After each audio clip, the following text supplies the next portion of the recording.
Good morning, children. Today in geography, as you all know, we are revising the chapter Size and Location. And in yesterday's lecture, we have studied about the location, size, and standard meridian of India. And today, we will start with India and the world. Children, just see this map very carefully. This map shows India on the International Highway of Trade and Commerce. Children, you can easily see that the Indian landmass has a central location between the East and the West Asia and the southward extension of Asian continent, the Trans-Indian Ocean routes. Children, just see that I have marked with yellow the Trans-Indian Ocean routes which connects the countries of Europe in the west and the countries of East Asia, provides a strategic central location to India.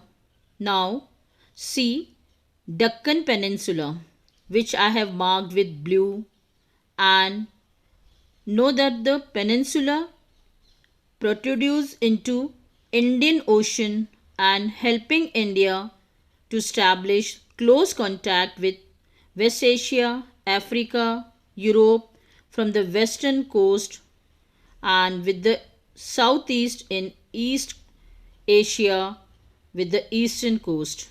You know that the Arabian Sea side is a western coast and Bay of Bengal side is a eastern coast. If you will see this map very carefully, then you will note one more thing, that no other country has a long coastline on the Indian Ocean as India has. And indeed, it is the India's eminent position in the Indian Ocean which justifies the naming of an ocean after India, that is Indian Ocean. Children, once again see the map and you will find that one place is encircled and that place is Suez Canal. Since the opening of Suez Canal in 1869, it was opened in 1869.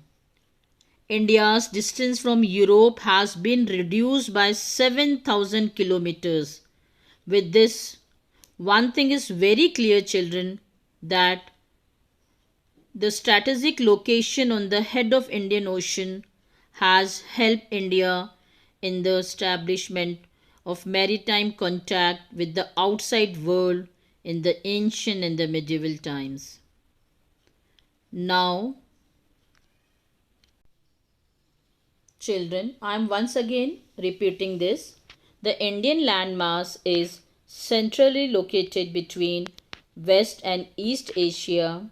The Trans-Indian Ocean routes connect countries in the west and countries in the east. India's protruding Deccan Peninsula help India to establish close contact with West Asia, Africa, Europe, Southeast and East Asia. Children, India's contact with the world via land route are much more older than her maritime contact. That means our contact with the world have continued through ages, but her relationship through the land route are much older than the maritime contact. The various forces across the mountain in the north have provided passages to the ancient travelers, while the ocean restricted such interaction for a long time. The various passes such as Khyber Pass, Bolan Pass across the mountains have contributed in the exchange of the ideas, commodities since ancient times. The ideas of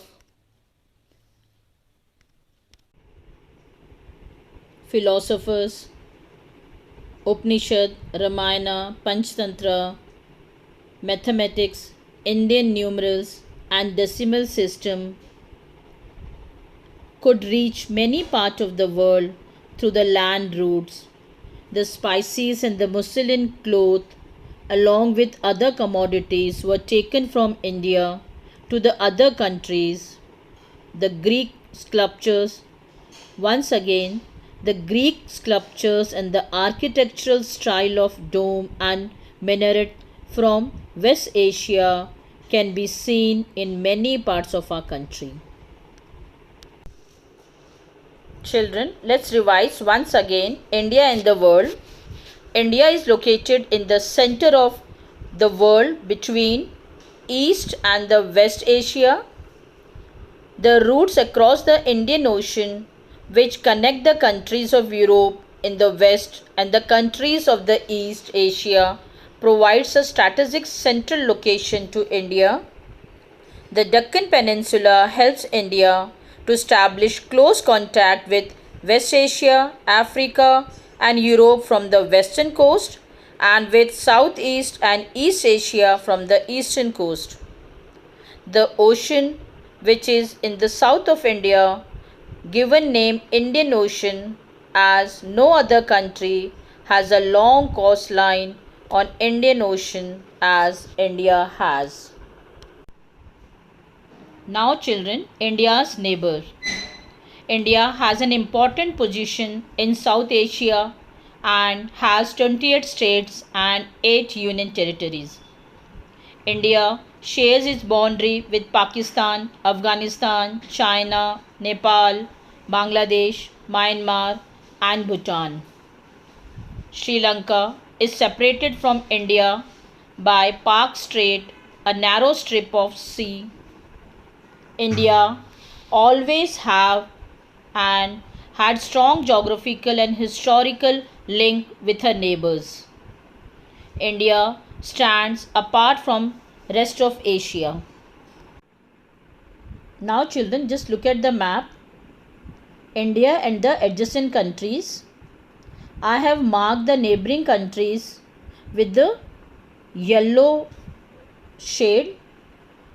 Children, India has 28 states and 8 union territories. India shares its land boundary with Pakistan and Afghanistan in the northwest. That means Pakistan, Afghanistan are our northwest neighbors.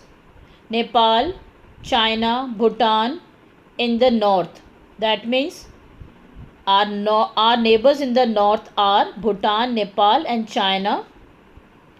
And Myanmar and Bangladesh are in the eastern side. They are our eastern neighbors. Our southern neighbors across the sea consist of 2 island countries, namely Sri Lanka and Maldives. Sri Lanka is separated from India by a narrow channel of sea formed by Pak Strait and Gulf of Mannar, while Maldives Island are situated to the south of Lakshadweep Island. Children, India has had strong geographical and historical links with her neighbors.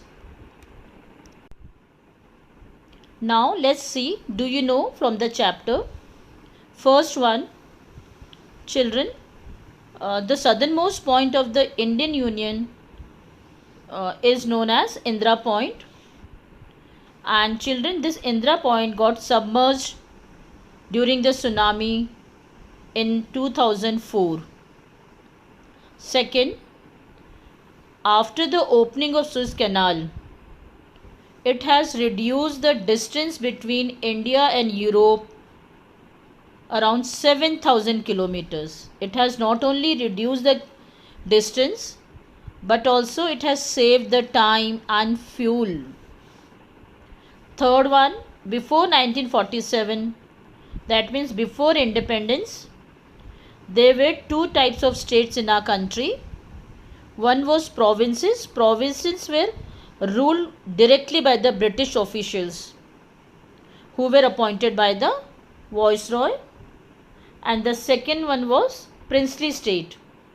They were ruled by the local rulers, hereditary rulers, and who had acknowledged the sovereignty in return for local autonomy.